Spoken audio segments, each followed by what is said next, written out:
साहेब की जय, सनातन धर्म की जय, पूज्य आत्माराम महाराज की जय, सद्गुरु श्री सोनाराम साहेब की जय।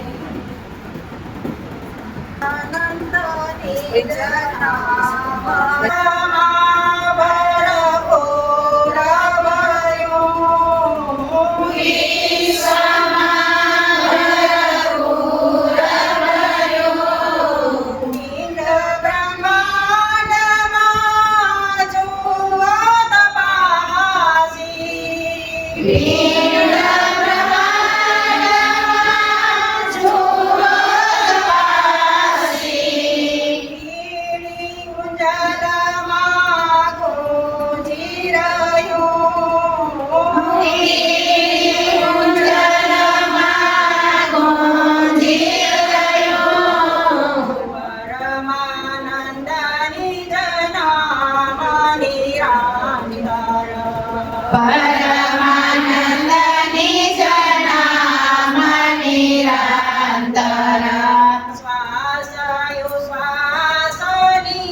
નહીં બ્રહ્મા નહીં વિષ્ણુ મહેશા નહીં કારણ ઈચ્છા નહીં કારણ ઈચ્છા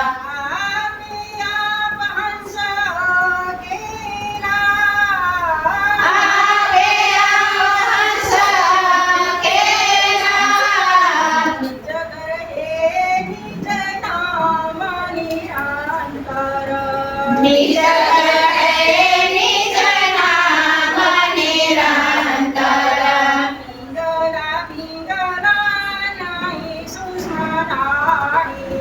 પિંગલા પિંગલા નહીં સૂક્ષ્મ નાડી સુરત સુરત નહીં વાણી રે સુરત સુરત નહીં વાણી રે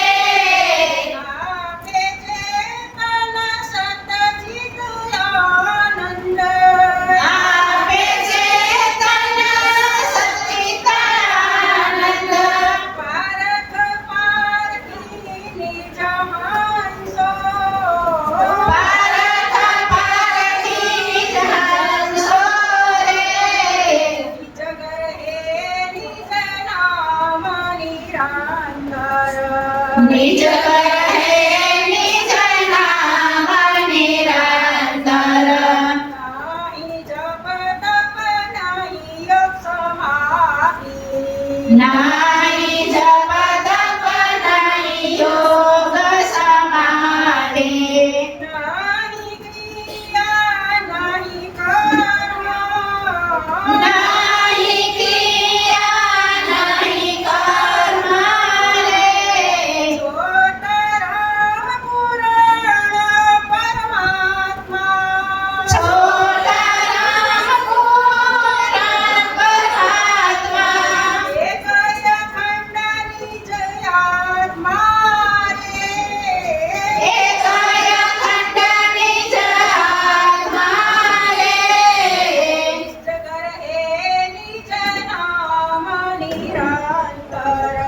નિજ હે નિજ નામ નિરંતર દેવની જય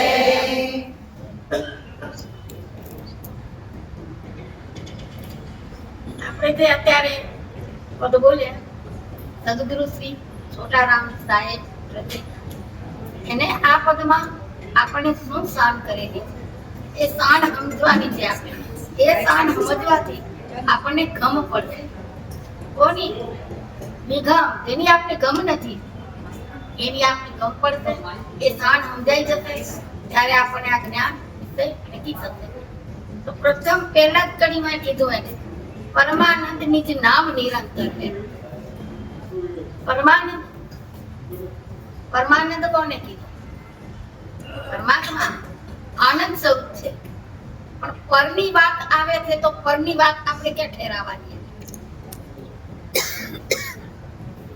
પરમાત્મા પિંડ બ્રહ્માંડ થી પર છે પિંડ બ્રહ્માંડ થી પર છે તો આપણે આપણી સુરતાને ક્યાં ઠેરાવાની કે ભાઈ નિરંતર જે નિરંતર સ્થાન છે આમાં સુરતાને ઠેરાવાની છે તો નિજ નામ નિરંતર નિજ નામ એટલે નિજ એટલે પોતે જે નામ શ્વાસ ઉશ્વાસની ગતિમાં ગુંજન કરી રહ્યું છે અજંપાના માધ્યમથી આ નામ નિરંતરમાં લય પામે પાછો ઉદય થાય લય પામે ક્ષણિક ઉદય નથી થયો અને નિરંતર સ્થાન કહેવામાં આવે છે પણ આ રીતે આ વિશ્વ આખામાં ભરપૂર રહેલું છે હવે વિશ્વમાં ભરપૂર ભર્યું છે આપણે વિશ્વમાં નક્કી કરવું છે કઈ રીતે નક્કી કરવું આપણી સુરતા કેમ રાખવાની રહેશે આપણે આખા વિશ્વમાં આપણી નિશ્ચય નક્કી થઈ જાય વિશ્વમાં તો ઘણું બધું ભર્યું છે રૂપ છે રંગ છે આકાર છે આ બધું વિશ્વમાં બધું હવે અહીંયા વિશ્વમાં ભરપૂર ભર્યું તો આપણે નક્કી કરવું તો આપણે કઈ રીતે કરશું આખા વિશ્વમાં નક્કી કરવાનું છે તો કઈ રીતે કરશું એ તો ભરપૂર ભર્યો જ છે, ક્યાં નથી. ત્યારે કૃષ્ણએ અર્જુનને કીધું કે હે અર્જુન, હું સર્વની અંદર નથી, એ સર્વે મારી અંદર છે. હવે આના માટે આપણને નક્કી કરવું છે કે આખું વિશ્વની અંદર પોતે નથી, પોતે ન્યારો છે અને આપણે આખું વિશ્વ એની અંદર છે. હવે આને આપણને નિશ્ચય નક્કી કરવા માટે શું કરવું પડે કે જેથી કરીને કીધે નક્કી ન થાય. આનું પ્રમાણ સદગુરુ શ્રી છોટારામ સાહેબે આપ્યું હતું અને એજાણી બતાવી અને અમને નિશ્ચય નક્કી કરાવ્યો. ત્યારે એને છે તે અમને કીધું કે જો આ બહાર પડી છે, છત્રી અંદર લઈ આવો. સારું, તો છત્રી લઈ આવ્યા, એની સામે મૂકી. હવે તમે આ છત્રીને ખોલી બતાવો. ત્યારે છત્રીને બટન દાબી એટલે સીધી ખોલી તો ક્યાં જઈને અટકી. અને એ અટકી એ વસ્તુ આપણને શું સહન કરી એને આપણને કે ભાઈ જે છત્રી તો ગોળ થઈ ગઈ, તમે પકડી ત્યારે ખોલી કે હેઠે પડી હતી ને ખોલી? તો ના બાપા, અમે તો એને પકડી ત્યારે ખોલી. તો કે કોને પકડ્યો? તમે કોને પકડ્યો? ઈ છત્રીનો દાંડો ઈ તમને શું સહન કરે છે? તો કે બરાબર જવાબ આપો, એવડો તો અનુભવ અમને પણ નથી. તમે બાપા અમને કહો તો સમજણ પડે. તો કે જો ઈ તમે દાંડો જે પકડ્યો ઈ તમે આ સમય પકડી લીધો છે. આ સમય મૂલ્યવાન છે અને આ સમયની આજ તમે કિંમત આંકવાના છો. કેમ કે આ પરમાત્માને તમારે નક્કી કરવાનો છે. એજાણી સહિત નક્કી કરાવું તો તમને તરત નક્કી થાય, નહીં તો કીધે સાંભળેલું કહેવાશે. તો સાંભળેલું તો તમારું આજ છે અને કે આ કાલે તો મિથ્યા થઈ જશે. આના કરતા હું તમને અનુભવ દ્વારા જે વસ્તુ નક્કી કરાવીશ, આ વસ્તુ બરાબર તમને નિશ્ચય નક્કી કરાવશે અને તમારામાં દૃઢતા આવી જશે, વિશ્વાસ આવી જશે અને શ્રદ્ધા આવી જશે. એટલે કે તમે જે દાંડો પકડ્યો એ સમય પકડ્યો, એ સમય બહુ ઉત્તમ છે. અને જે બટન દાબ્યું એ સંયમ તમારો 10મો દ્વાર ખોલ્યો ત્યારે સીધો ક્યાં જઈને અટક્યો? નિરંતરમાં. કારણ કે છત્રી તમારી હેઠી ગઈ કે ઉપર ગઈ? તો ઉપર ચાલેલું શું છે? નિરંતર. એટલે વિશ્વમાં ભરપૂર ભર્યું. આવી રીતે વિશ્વમાં ભરપૂર છે. હવે પછી એમ કે આ છત્રી તો વ્યાપક નિશાન કરે છે. તમે એની અંદર ઉભા છો કે બહાર છો? આપણે બધા એની અંદર જ છીએ. એ આપણી અંદર નથી, આપણે એની અંદર છીએ. આ ક્ષણ એને કરાવી ત્યારે પછી એ કીધું કે પિંડ બ્રહ્માંડમાં જુઓ તપાસી. આ પિંડ અને બ્રહ્માંડમાં તપાસવાનું કીધું. શું કરવા કીધું? આપને નિશ્ચય નક્કી થાય ને એટલા માટે કીધું. તો કે કીડી કુંજરમાં ગુંજી રહ્યું, કોનામાં નથી ગુંજતું?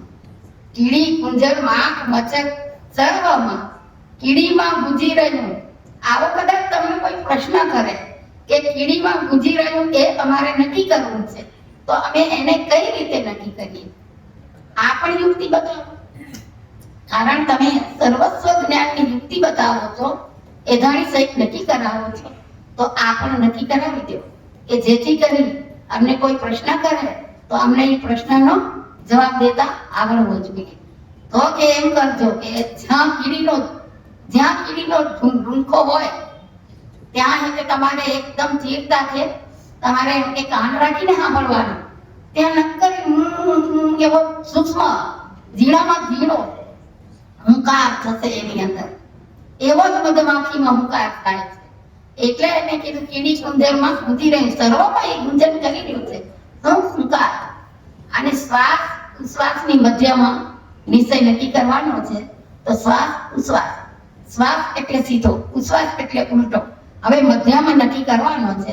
તો એ મધ્યમાં કોણ છે? આપણે ઉપતે તેતી વખતે આપણે એ વસ્તુને નક્કી કરાવીએ છીએ. પહેલા વેખરી વાણીમાં નક્કી કરાવવા, પછી એટલે શ્વાસ ઉશ્વાસની ગતિમાં નક્કી કરાવવા. તો વેખરી વાણીમાં તમને જે કહેવામાં આવ્યું કે તમે નામ બોલો, તો તમે નામ બોલ્યા ત્યારે જ્યાં મ આવ્યો ક્યાં અટકી ગયો? ક્યાં અટકેવા? હોઠ અને વચ્ચે કોણ હતો? છેલ્લો ન થાય છે. વચલો કોણ હતો? એને શું સહન કરી? હમ. તો એ કોણ છે? હું. હમનો અર્થ થાય હું. અને શબ્દ સોહમ સુતા ગૌરી. સોહમ શબ્દમાં સુતા તમે રાખી ત્યારે આ નિશ્ચય નક્કી જો કોણ ને અક્ષર સાત શબ્દ ઈ સ્વયં પોતે સુરતાથી પારક થઈ એટલે સુરતા સીધી એમાં આપણે દોરી ત્યારે સુરતામાં એક મૂર્ત નિરખલો. કઈ મૂર્ત નિરખશું? પરમાકાર નિરાકાર છે. નિરાકારની તો મૂર્ત ના હોય. સાકારની મૂર્ત નિરાકાર. તો સાકારમાં કઈ મૂર્ત નિરખવું? નિરખવું એટલે જોવાનું નથી, નિશ્ચય નક્કી કરવાની છે. ત્યારે કે તો ધ્યાન મૂલમ ગુરુ મૂર્તિ, પૂજા મૂલમ ગુરુ પદ, મંત્ર મૂલમ ગુરુ વાક્ય, મોક્ષ મૂલમ ગુરુ કૃપા. આ ધ્યાન મૂલમ ગુરુ મૂર્તિ એટલે સદગુરુનો અણસાર જે આપણી નજર સમક્ષ ફરે, આ એ અણસાર એની મૂર્તિ આખી સમક્ષ આવે એટલે એને નિશ્ચય નક્કી કરવો એ આપણો ગુરુ, પરમ ગુરુ છે અને એ જ પરમાત્મા છે. આવી એમ કે આપ ચેતન નિજ તુહી તુહી. પરમ ગુરુ છે, આપ પોતે છે, તો ચેતન શું કરશે? તુહી તુહી. આનો પુરાવો આપ્યો છે ત્રિકમદાસે. હે જી મારા ગુરુજીએ પાયો યગાર, આપ્યાનો તુજો કોણ આપે? આપ્યાનો તુજો કોણ આપે? સતકેરી કુંડી સંતો શબ્દ નિરાગર, સતકેરી કુંડી સંતો શબ્દ નિરાગર,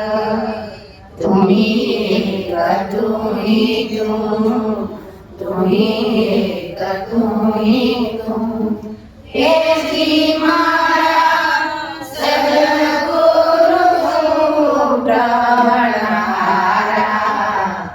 આસ્યાનો દૂજો કોણ આપે? આપ્યાનો દૂજો કોણ આપે? આ તુહી એક સતત આપણી સુરતા કરી રહી છે. પણ ત્રિકમ સાહેબે કીધું સતકેરી કુંડી શબ્દ નીલાકર. તો સતકેરી કુંડી ની ઉપમા કોને આપી છે? સતકેરી કુંડી ની ઉપમા કોને આપી છે? દસમો દ્વાર કુંડી છે અને શબ્દ નીલાકર. શબ્દ ક્યાં છે? કે શ્વાસ ઉશ્વાસની ગતિમાં પવનનો કલર કેવો છે? લીલો. એટલે એને કીધું શબ્દ લીલાકર. જે નામ બોલાય, વચન બોલાય, શ્વાસ ઉશ્વાસની માધ્યમથી નક્કી થાય, તેથી કીધું શબ્દ લીલાકર. પણ આ તુહી એક તુહી તુંનો તું જ છો, બીજો નથી. આ મારા સદગુરુ ઘૂંટણ હા ઘૂંટી અને તમને હેતે એ રસ પાય છે. તો એ રસ તમારા રોમમાં સંચરે છે અને તમને હેતે નિશ્ચય નક્કી થાય છે. તમે જો રણંકાર સાંભળો, બોલે એનો રણંકાર થાય.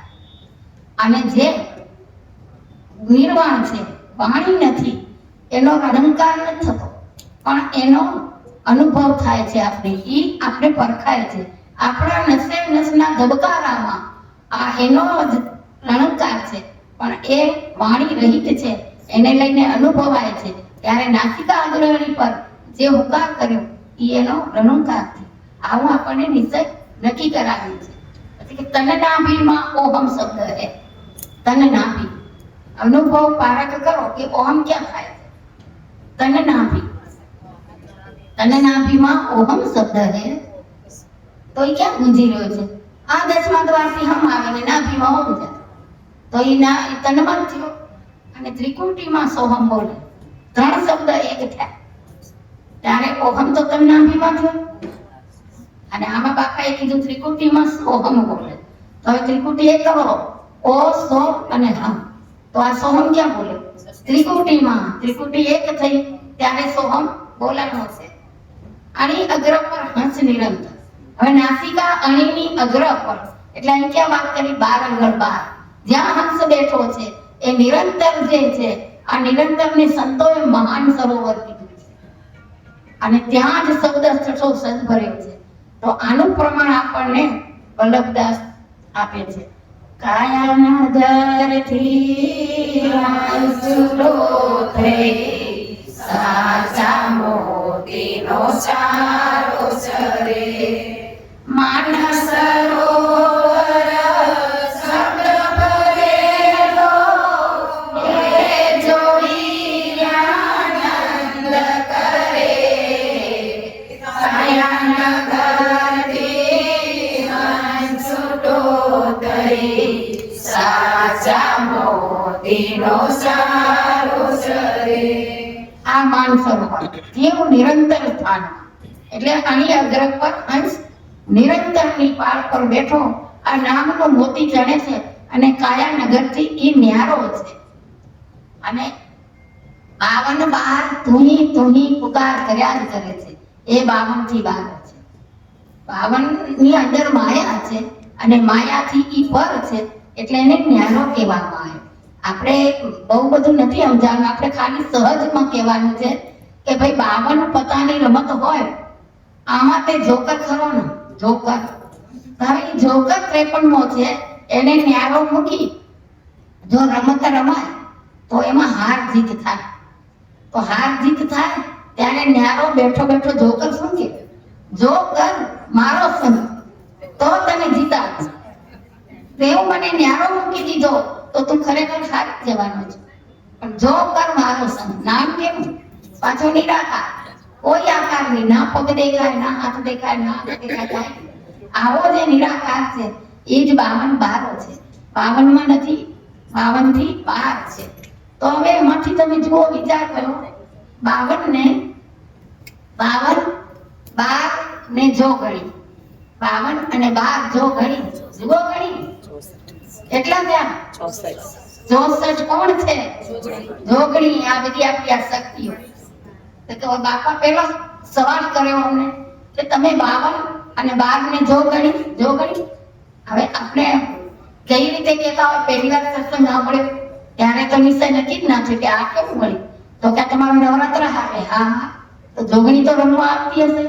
તો એ જોગણી છે ને 52માં છે અને 52માં જ તમે બધા રમી રહ્યા છો. ત્યારે અમને ગણિતની ખબર પડી કે 52 અને 12, 52 તો છે 36 વ્યંજન 16 સ્વર, તે 12 આંગળ 12 પર શ્વાસ નિરંતર ચાલે છે. આપણે એને એટલે જ કીધું કે આ 12 થી તું ગણી જો. તો 64 આ જો ગણી જો શબ્દ બ્રહ્મ, શબ્દની અર્થ સમાયેલા છે. આ અર્થઘટન એ જ આપણો અનુભવ કહેવાય. અર્થઘટન કરીને કહેવાનું ન હોય. અર્થઘટન કરીને જો આપણે કહીએ તો કોઈ સવાયા હોય આપણાથી તો આપણે સવાલ કરે ત્યાં આપણે ભોઠા પડી જઈએ. આના કરતા અનુભવ કરી, પારખ કરી, નિશ્ચય નક્કી કરી અને પછી જો આપણે એમ કે સવાયા હોય પૂછે તો આપણે પીના જવાબ આપી દઈએ. આમાં આપણા સદગુરુની કૃપા હોય ત્યારે આ બધું થાય. પછી આત્મારામ સદગુરુ ચરણે છોટા નામની જ નામ લીધું. એને આત્મારામને ચરણે નામ લીધું, આપણે સદગુરુ શ્રી છોટા રામને ચરણે નામ લીધું. પારક નામ અનામી પારક પદ. પારખનું શું આપણે? પારક પદ. અનામી જે છે એનું નામ નથી પણ આપણને છતાં એને પારખ કરાવી. પારખ કરાવી તો અનામી પારક પદ હું પણ વહી ના થયો. અનામી જે આપણે નિશ્ચય નથી થયો. અંદર આપણા ભીતરમાં હું પણ જે હતું એ આ હું પણ હટાવ્યું એટલે હું નથી, ત્યાં હરી છે. આવું આપણે નિશ્ચય નક્કી કરાવી અને આપણને નિર્ભય કરી દીધા સાહેબે અને જન્મ મરણના ફેરામાંથી મુક્ત કરી દીધા. આ સદગુરુ, આવા સદગુરુને જય હો, જય હો. ધન્યવાદ, ધન્યવાદ. હવે આમાં બીજા પદનો એને બીજા પદમાં પણ એ જ વાત કરે છે કે નિજ ઘર રહે નિજ નામ નિરંતર. હવે હવારમાં આજે ચીમનભાઈએ કીધું કે કાયા પડશે ને હંસો ક્યાં જઈ સમાશે, તે ઘર બતાવી દેજો, આટલો સંદેશો મારા સદગુરુને કહેજો. તો હવે એમ કે આ નિજ ઘર કે પોતાનું ઘર હે નિજ નામ નિરંતર. ક્યાં ઘર બતાવ્યું? આપણને આપણા સદગુરુએ ક્યાં ઘર બતાવ્યું? નિરંતરમાં જે નિશ્ચય નક્કી થઈ ગયો, નિરંતરમાં જે સમજણ આવી ગઈ, આ સમજણના ઘરમાં બેસી જાઓ, એ જ આપણું નિજ ઘર છે, એ જ નિરંતર સ્થાન. ચેતન સાક્ષી સ્વરૂપ. કેવો? આનો સાક્ષી કોણ છે? ચેતન. ચેતન સાક્ષી સ્વરૂપ છે. ત્યારે પછી એમ કે પ્રાણ પિંડને છોડી જાય પછી તત્વમાં સમાય.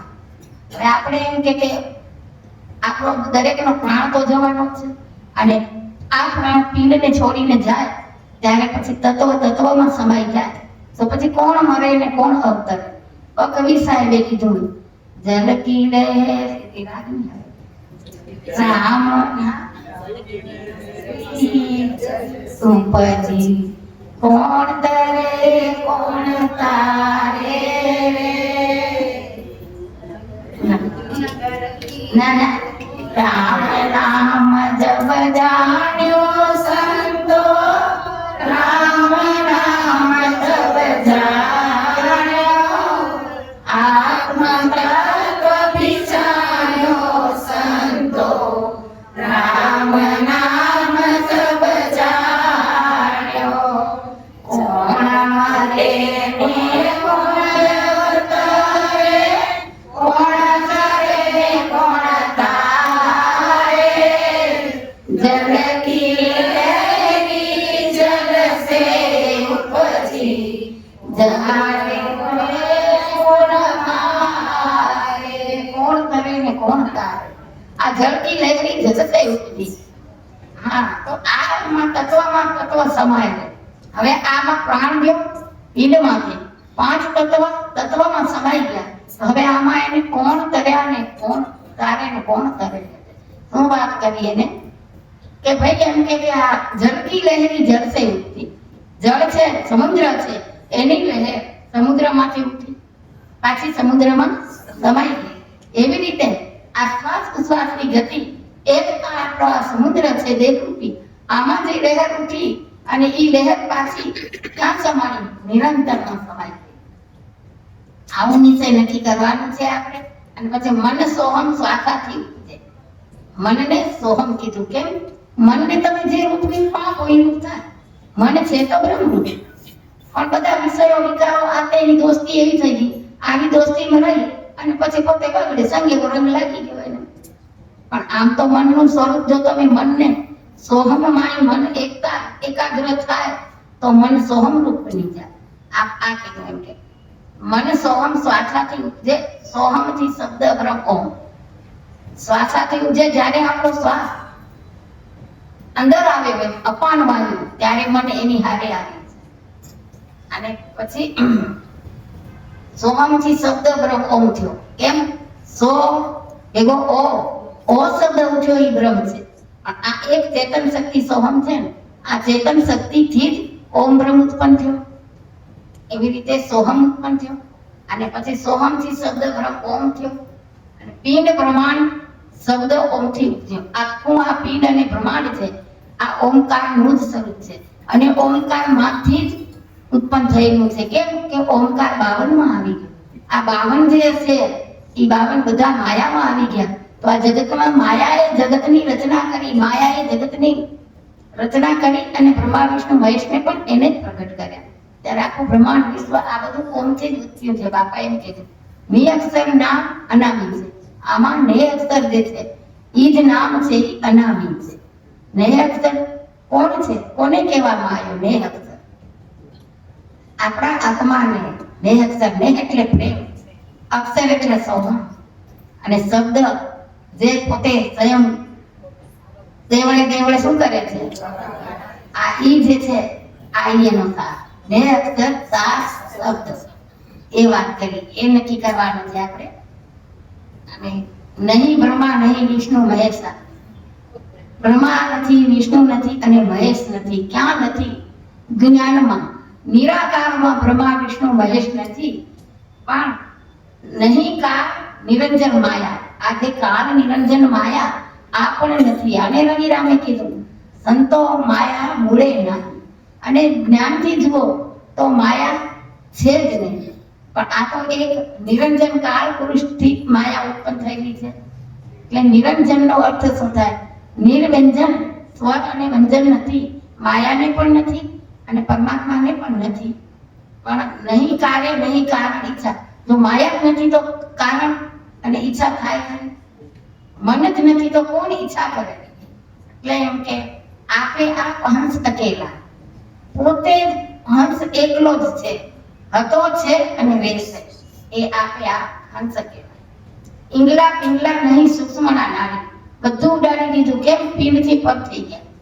પિંડમાં હોય તો આ બધું લાગે. ઈંગલા પિંગલા નહીં સૂક્ષ્મના નારી, મૂરત સુરત નહીં વાણી રે, કાંઈ જ નથી. પિંડ બ્રહ્માંડથી પર થઈ ગયા પછી આ આત્મજ્ઞાનમાં આ વસ્તુ કાંઈ જ રહેતી નથી. આપે ચેતન સતચિત આનંદ. પછી કોણ રહ્યો? સ્વયં તું પોતે રહ્યો. કેવો? તો કે ચેતન. કેવો? તો કે સતચિત આનંદ. સતચિત આનંદ એટલે સત્ય છે, ચેતન છે, આનંદ સ્વરૂપ છે. આ ઈ પોતે સ્વયં એકલો જ છે. પણ પારખ પારખી નિજ હંસો. નિજ એટલે પોતે. આ પારખી લો, તમે બધા પારખી છો. નિજ હંસને પારખો. તો આ પારખો તો આપણે પારખવાની યુક્તિ કોને બતાવે? અને પારખ જ્ઞાન આપણને કોના દ્વારા મળ્યું? એવા એમ કે આવા બ્રહ્મ શ્રોતરીય બ્રહ્મનિષ્ઠ પારખી સદગુરુ શરણે જવાથી આપણે આ પારખ જ્ઞાન મળ્યું. તો આપણે આપણા સદગુરુ શ્રી છોટારામ શ્રોત્રીપણું પણ જાણતા હતા. એની બિરહોલી કેસેટ આખી શ્રોત્રપણાની વાત કરે છે. બિરહોલીને શ્રોત્રપણું સમજાવે છે. આ બધી કબીર બીજક માથે લીધેલી બધી વાતો છે. તો બીજક માથે લીધી એટલે શ્રોત્રિય કહેવાના. અને પાછા બ્રહ્મમાં નિષ્ઠા બંધાવી કે જો બિરોલી આને જ બ્રહ્મ કહેવાય અને આજ તું પોતે છો, આવું નિશ્ચય નક્કી કરાવે છે એની કેસેટમાં. અને પછી એટલે એમ કે પારખી હંસો પોતે પારખ્યું ને આપણને પણ પરખાવ્યું. એટલે એ પારખી સંતો કહેવાય. આ પારખીને શરણે ગયા ત્યારે પારખ જ્ઞાન મળી છે. ના મળી હોત તો હજી આપણા પણ ફાફા હોત ને આપણા પણ આવાગમન ચાલુ રહે અને જન્મ મરણના ફેરામાંથી મુક્ત પણ ના થત. પણ ધન્ય હે કે આપણને સદગુરુ શ્રી છોટારામ મળી ગયા તે. અને પછી નહીં જપ તપ નહીં યોગ સમાધિ. આ જ્ઞાન સમજાઈ ગયા પછી, પરિપૂર્ણ નિશ્ચય થઈ ગયા પછી જોગે નથી અને નથી જપ તપ નહીં યોગ ને સમાધિ કાંઈ જ નથી. હવે નહીં ક્રિયા ને નહીં કર્મ. હવે આ કબીર સાહેબે સાક્ષી પૂરી. સાધો સહજ સમાધિ બની. આ સહજ સમાધિ છે. કોઈ ક્રિયા જ ન કરું, નિષ્ક્રિય થઈને સમાધિ કરું. એમાં તો કાન રોકવા ના પાડી, આંખ મૂરવાની બધી ના પાડી. એવી રીતે આપણને પણ છોટા બાપાએ કીધું કે નહીં જપ તપ નહીં યોગ સમાધિ નહીં ક્રિયા અને નહીં કર્મ. છોટારામ પૂર્ણ પરમાત્મા એક અખંડ નિજ આત્મા. છોટારામે કીધું કે જે પૂર્ણ પરમાત્મા છે એ જ અખંડ નિજ આત્મા એટલે પોતે આત્મા સ્વરૂપે જ રહેલો છે. પૂર્ણાનંદ પરમાત્મા. આપણને આવું નિશ્ચય નક્કી જ્ઞાન કરાવી અને સદગુરુ પરમાત્માને જેટલા ધન્યવાદ લઈ એટલા ધન્યવાદ ઓછા છે. માટે એમ કે બોલો સદગુરુ દેવ